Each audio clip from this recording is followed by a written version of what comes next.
Welcome to the Life Unscripted podcast with Rosabel, the place where genuine conversations meet inspiring stories, personal growth, and a dash of humor. I'm Rosabel, your host, inviting you to embrace life's unpredictable journey. Celebrate your unique story and find joy in everyday moments. Get comfortable, stay curious, and let's explore together.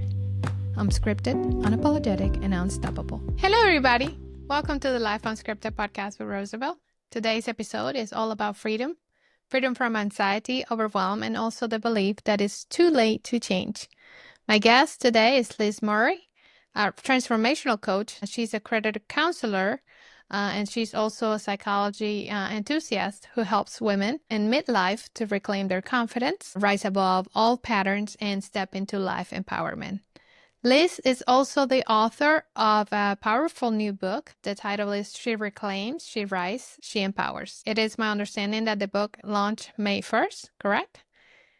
It's actually launching May the 7th, next Wednesday. So, yes. Awesome. Liz, thank you so much for being here. Welcome to the Life Unscripted podcast. Thank you very much. Thank you for having me. Awesome. So, Liz, I understand that from struggling with chronic anxiety and OCD, you went to build a global coaching business in your 50s. So I believe your story is one of the personal transformation. So let's begin. Why don't you share the story behind your transformation and what led you to finally say enough to anxiety and perhaps begin the healing journey? Yeah, sure. So most of my life, I suffered from anxiety. My childhood, I was born into a very happy home. It was a very lovely childhood. And then when I was 7, my brother was born who had severe autism. And because of his extreme behaviors, our family landscape became very, very different, sort of different place. So by the time I was 10, I was developing depression, OCD, obsessive compulsive disorder for anyone that doesn't know what that is. And it gripped my childhood. It wasn't until I found coping strategies. In those days, there wasn't an awful lot of help available for mental health. Also, not a lot of help available for my brother. And autism, in fact, that wasn't even diagnosed until he became an adult. Nobody really knew what it was. And so it wasn't until I got to university to study psychology when I was 18 that I sat in a lecture.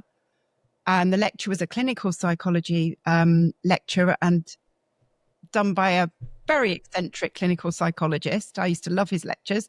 And he basically outlined obsessive compulsive disorder. And it was at that point that I realized that that's what I had. And I developed various coping strategies. By then it wasn't as bad as it had been in childhood, but I did go on through my life having chronic anxiety and just thinking that that's just the way I was. I just thought I'm an anxious person, which I now know it's not to be true.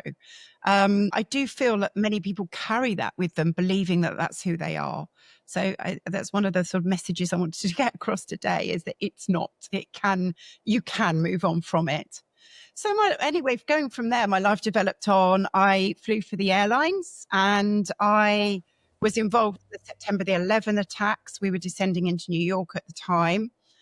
And that became quite a defining moment because it ultimately led to me changing career. Flying just wasn't the same for me after that.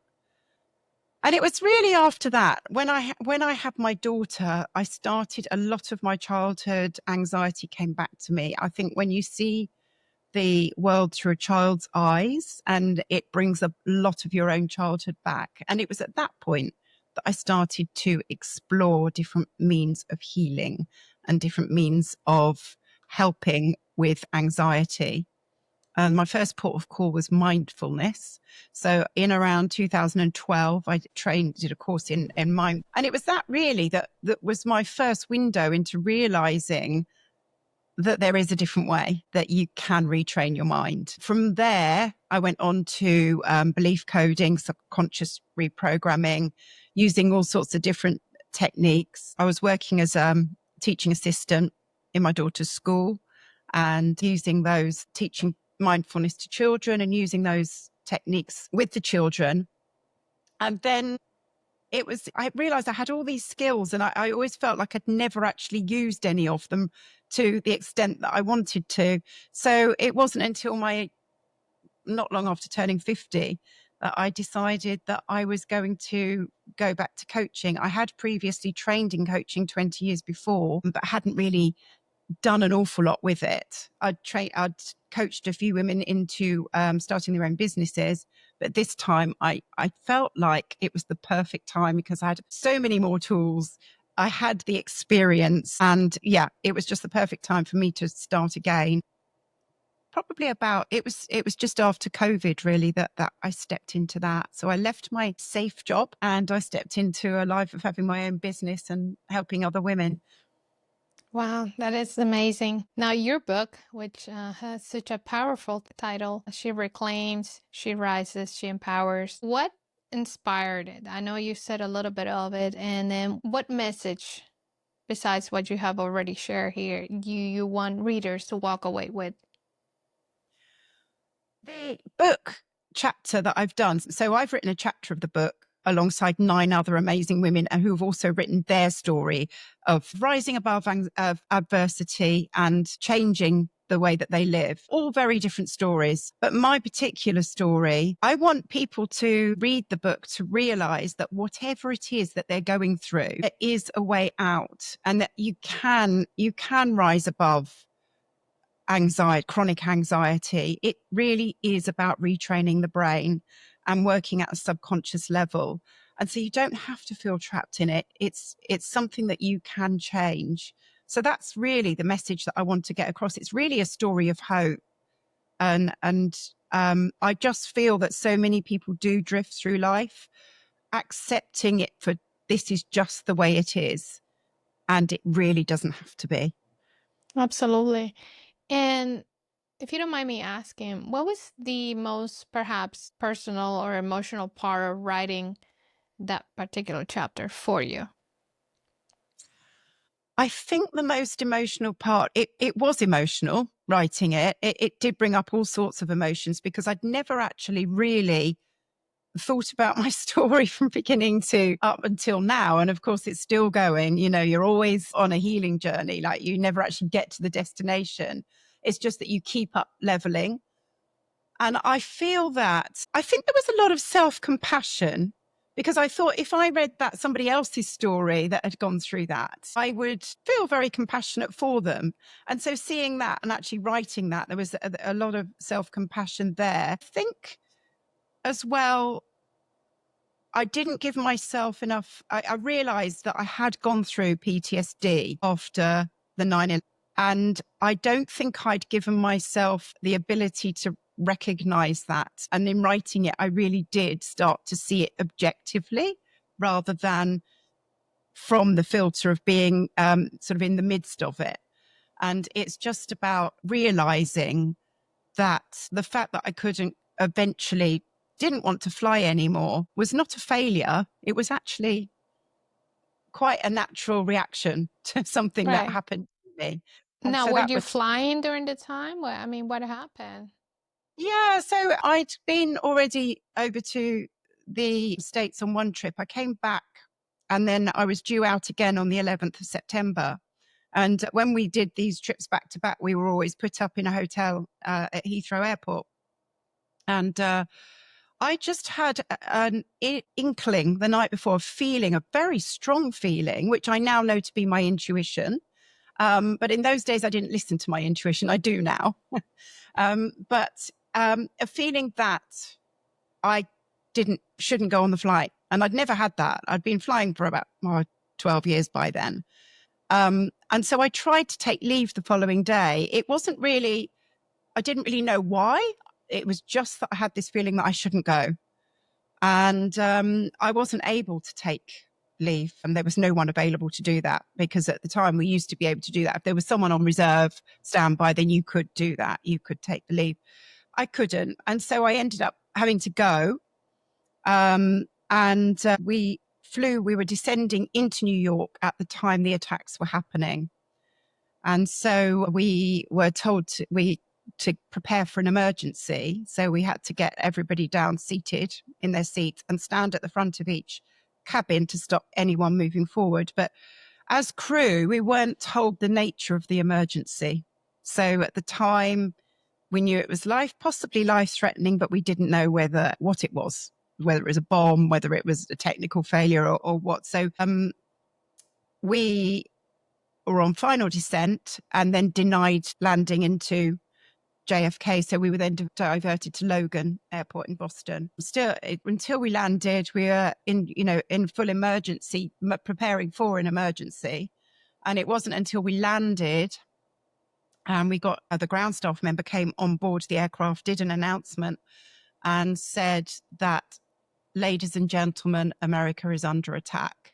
And with that, all of the passengers were obviously really distressed.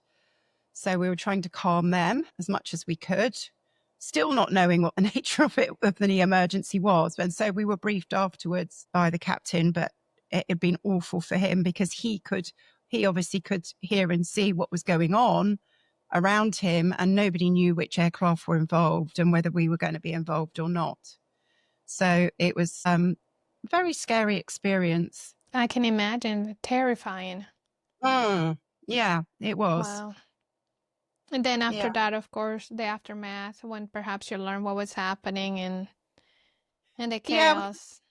It was horrific. Yeah. So, I mean, we were taken to the crew hotel where all of the crews stayed because there were several flights each day in central Boston, but Boston at the time was being evacuated. So we were going in, got to the crew hotel, and I was met by people that I knew on other crew. But what I didn't know at the time is that I was shaking from head to toe. But I was completely unaware of that. But it was just a shock. Then we weren't allowed to go to our rooms. We had to all go to one room and stay there all day together just to make sure that everybody was okay, sort of being debriefed and all of that, as a duty. It was such a shocking situation in so many ways. To me, it didn't matter where you were in the world. I remembered vividly exactly where I was, the exact name. I was about 19 years of age, maybe. Going into my first morning class was in college. I was in Colombia, South America. And it's just, I keep hearing these stories of the situation where TVs were on. It's one of those things that I never before noticed that there was even a TV in the room, the classroom. And it happened to be on. And as I walked in, I see this airplane fly into the tower. I think it was the second. And we were in shock. And I was in South America, and I'll always remember. And I remember because I had a small scooter motorcycle with my friend, getting in, and we left because we didn't know what was going to happen. The first thought we had is the world is ending, sort of a thing like that. It was terrifying. It really felt like that. And at the time as well, when we were going to Boston, there was still one hijacked aircraft in the air. Yes. Nobody quite knew what was intended for that, so it was horrific. It was. Yeah. So I can only imagine. And I had a guest a couple of weeks ago who actually was also recalling being in college and going through what he thought it was a near-death experience a few weeks prior to that, and then seeing this. And this whole incident made him realize, have a lot of thinking, like, what am I doing with my life? How do I want to help others and so on. And he went to be on leadership and so yeah, what doesn't kill us in a way makes us for sure stronger. So it's amazing. And talking a little bit about what you do right now. So what are the women that you serve through your coaching practice, and what kind of struggles do they typically bring to you? Okay, so now I help midlife women they may be going through anxiety, overwhelm, overthinking, and they want to find another way, but they also might be going through transitions in their lives, such as empty nest syndrome, or feeling the kids are grown and maybe they step back in their career and it's like, what now? Those dreams that I had when I was in my 20s now seem a very long way away. And so it's women really that want to make any kind of change in midlife and just up level. Because midlife now, we have so many more experiences open to us, opportunities than previous generations. And we also spend 10 to 20 years longer in midlife now. Yes, So it's a time actually where you can start a new chapter. It actually can be a very exciting time. absolutely. And you also teach mindfulness in schools, right? And you I also used work at, to. oh, you used Yes. to. Okay. And you have Yes. worked in emotional support roles as well.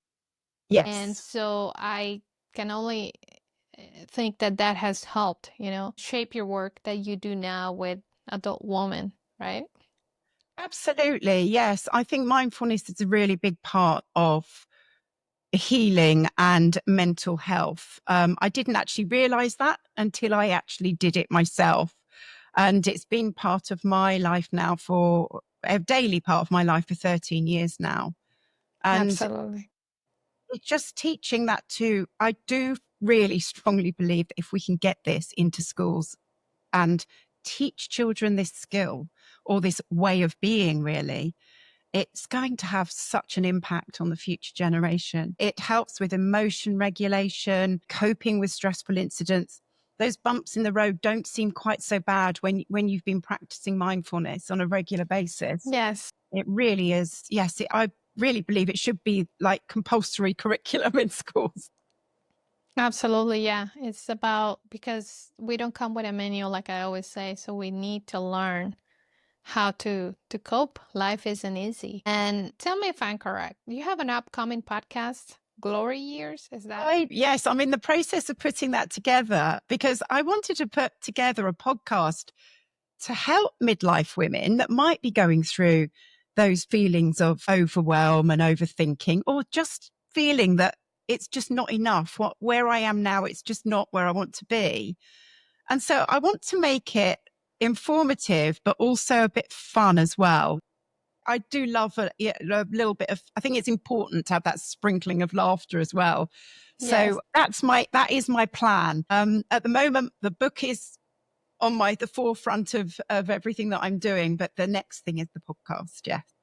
Absolutely. And what would you say to someone listening right now that perhaps feel that time has passed by and, or maybe they're thinking that real change is not possible anymore? What would you say to them?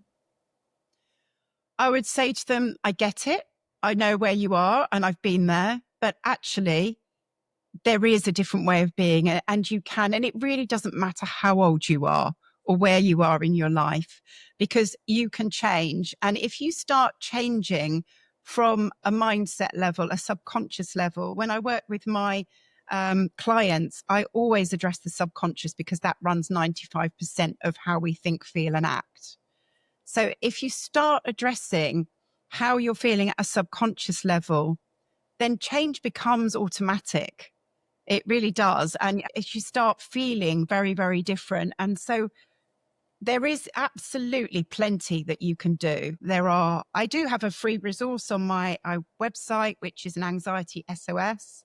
If people want to download that as well. My story, my book also outlines the things that I've done to help change how I felt.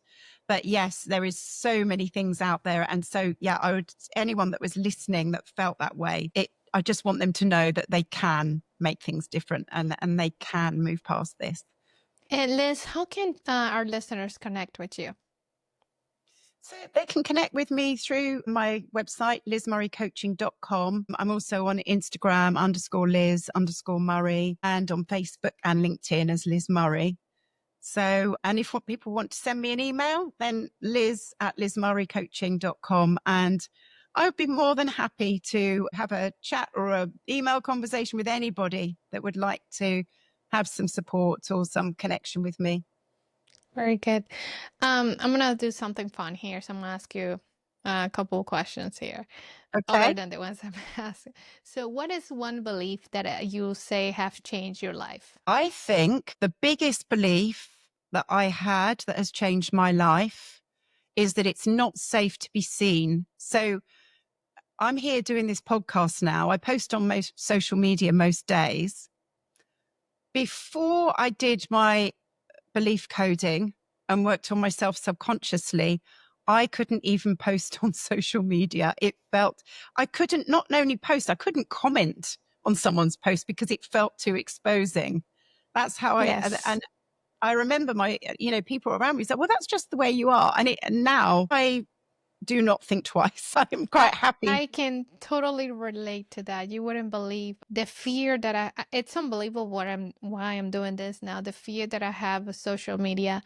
2016, recently activated, of course, with the whole podcast and thing, activated Facebook. Now I'm just like an open book. It takes one steps. Once you open up your heart and you let your story out there, you feel release, you feel freedom. And a lot of us have fear of perhaps making ourselves vulnerable, but once you take the step and you tell your story, there's so much freedom that comes with it. And what I have, the positive part of it is I have people reach out to me and say, hey, I also have a story. You're not alone. I'm also I'm not the only one. I'm not the only one who's gone through this. It's not so bad at all. And then when you actually put your vulnerability or your difficulties into the community perspective, which the way it should do, we should not be isolated. We help each other. Then life, it gets so much easier. So I can totally relate with you on that. Absolutely. And then also, when you have been vulnerable and you have told your story and somebody tells you that it really helped them, that is just, that makes you realize that it's all worth it. That's why you're doing it. If you can help someone else, then absolutely. Absolutely. And then when I think about coaching, it is beautiful when we can relate to others. You can be like, you know what? I've been in your shoes too. I know what it feels like to feel the way you feel. It's beautiful, as opposed to perhaps try to, we need to find out how we relate to each other. And that's beautiful. I found that, wonderful. And so another question I have for you is kind of a fun one. Tea, coffee, or something stronger? Oh, definitely. Well, I have to have my coffee every day, but I have one. So I savor it. And that comes mid-morning. Tea first thing in the morning. As I've got older, I don't really drink alcohol very much. So yeah, I love my tea and coffee, but Yes, yeah, I we're love about, both. Yes, yeah. absolutely. Liz, thank you so much for this beautiful, grounded, and powerful conversation. I mean, your story and your message is, again, a reminder that the life we want, it is possible, no matter our age, our past struggles, and so on. And for our listeners, I say, if you are, of course, feeling stuck in anxiety, overthinking, or even self-doubt, encourage you to explore Liz's work. Grab her book. She reclaims, she rises, she empowers, and follow her journey as she launches also Glory Years, her podcast, which is dedicated to midlife empowerment. So, Liz, please remind everyone here how they can connect with you again. Okay. Yeah, sure. So you can connect with me on my website, lizmurraycoaching.com, and Instagram _Liz_Murray, Facebook and LinkedIn. I'm Liz Murray. So please, yeah, come over to any of those. And my book, of course, which is going to be live this Wednesday. She rises, she reclaims, she empowers. So please do. And it's on Amazon? It is on Amazon. Yes. As of Okay. Very good. Very good. Liz, anything I have not asked you or I have not, said that perhaps you would like to share, or any last words?